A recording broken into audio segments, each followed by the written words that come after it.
The power of lemon juice. Lemon juice is more than just a kitchen staple. Its fresh scent and natural cleansing abilities have made it a favorite for odor removal in homes for generations. But why does lemon juice work so well against unpleasant smells? The answer lies in its science, the unique composition of lemon juice. Acidity at work. Lemon juice is loaded with citric acid, making it highly acidic.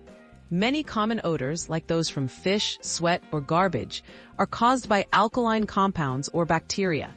The acid in lemon juice reacts with these substances, breaking them down and neutralizing their smell. That's why lemon juice is especially effective against persistent bad odors. Natural deodorizer. Lemon juice doesn't just mask odors, it helps eliminate them.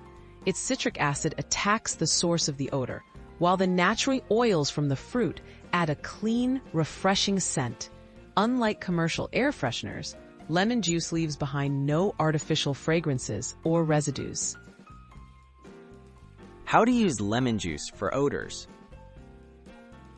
To freshen your home, squeeze fresh lemon juice onto surfaces. Add it to cleaning solutions or simmer lemon peels in water. Dab lemon juice on your hands to remove strong smells like garlic or fish. You can also mix it with baking soda for a powerful yet natural deodorizing paste. A versatile, eco-friendly solution. Lemon juice offers a safe, environmentally friendly way to fight unwanted odors. Whether you want to freshen your kitchen, brighten your laundry, or clean cutting boards, its acidic power can help. By harnessing nature's own chemistry, you can enjoy a fresher, cleaner space without harsh chemicals.